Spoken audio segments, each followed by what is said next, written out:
Okay, so in a second we'll show you a video of a real gel being loaded.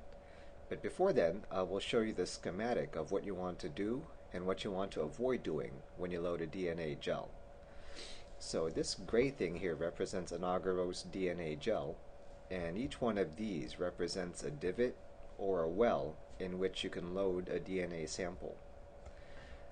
To show you how to load one of these wells, how about if we take a side view of just one of these, kind of like this.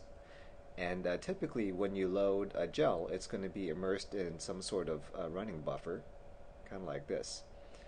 And so the thing you're going to use in order to place DNA into this well is a micropipetter. And the way you want to load your well using a micropipetter is to just place the tip of the micropipetter right at the entrance of the well, kind of like this.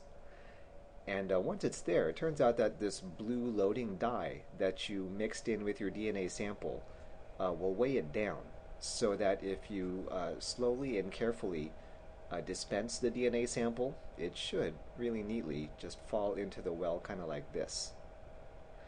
What you want to avoid doing, and actually what a lot of people do when they first load a gel, is this. What you want to avoid doing is going too far deep into the well with your micropipetter, like this. And the reason why you want to avoid this is because if you go too far deep into the well, what's really easy to do is poke right through the bottom. And if you do that, that's really not a good thing, because when you dispense your sample, it's not going where you want it to go. And so because it's going to be all in the running buffer, kind of like this, when you run current through your buffer, your sample is not going to run in a nice straight line. It's going to end up going just everywhere. So again, the key when you're loading your DNA into your gel is that you don't want to go too far deep with a micropipetter. Just right at the entrance of the well, and then slowly and carefully dispense it in. Okay, so here we're going to show you how to load a DNA sample into an agarose gel. When you first get your gel is probably already going to be poured for you, kind of like this. So when you grab it, the first thing you want to do is remove the tape from either end. The tape was put on there in order to prevent the gel, when it was in liquid form, from running off of the casting tray. So now that it's already solidified and set, you want to remove the tape so that the electrical current can actually run through your gel, like this.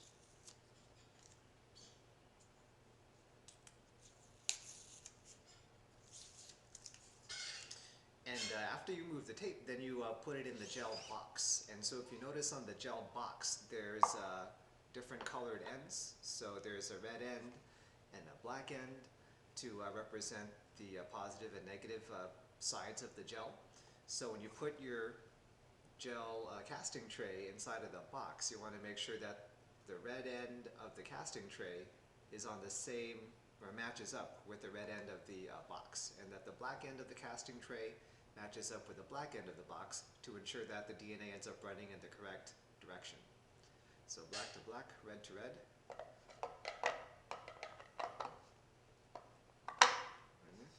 And after it's in, then you take the buffer and you pour enough in so that the gel that you just put in the box gets covered, like this. And when you pour it in, it's better not to pour it directly on top of the gel. So just in case the gel is not completely set, or if the gel is a little bit soft, if you pour it directly on top of the gel, you might mess it up a little bit. So when I pour it not directly on the gel, but on the sides, kind of like this. So pour enough here, pour enough over here, so that the gel is completely immersed in water, and then, buffer, and then after it's immersed, maybe just a little bit more, just to make sure.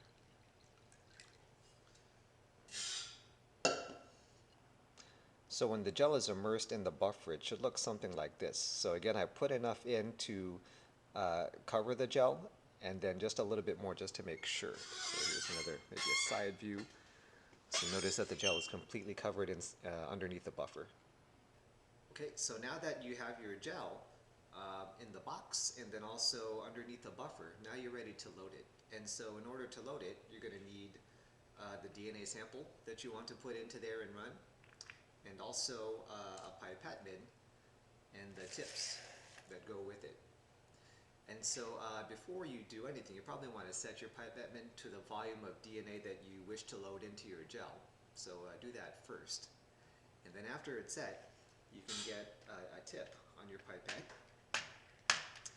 And it's always a good idea to, after you get a tip on, to close the box so that it doesn't get contaminated. So always leave this closed unless you're actually putting a tip onto your pipette bin.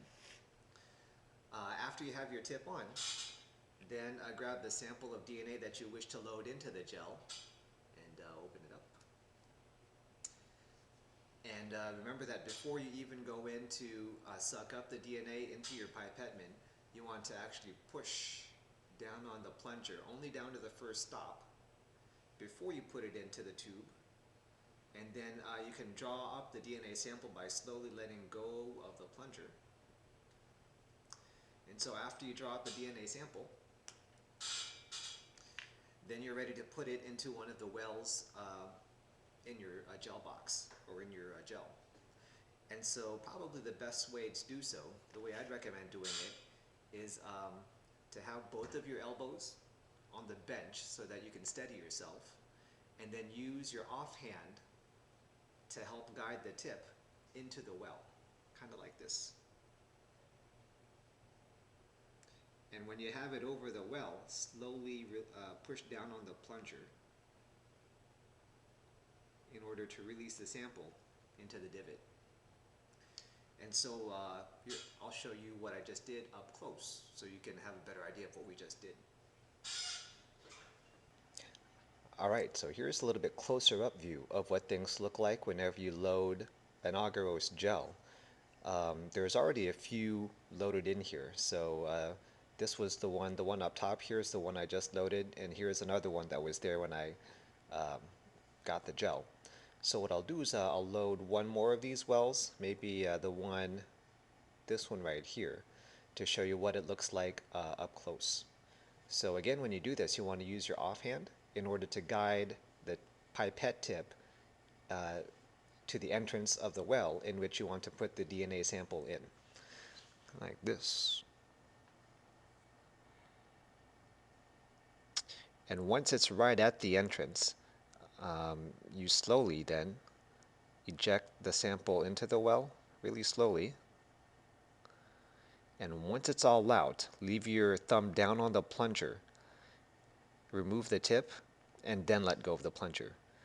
The reason why you want to do that is because if you let go of the plunger while you're still down in the well, you'll inadvertently suck up all the sample you just put in. So you'll just negate all your work. So if things go okay, then hopefully most of the DNA actually went down into the well and didn't float back out. And also, again, another thing to keep in mind is that you want to make sure that you don't go too far deep into the well before you eject the DNA, because if you do, you'll actually tear through the bottom and none of the DNA will stay in the well. It'll actually go right through the gel to the other side.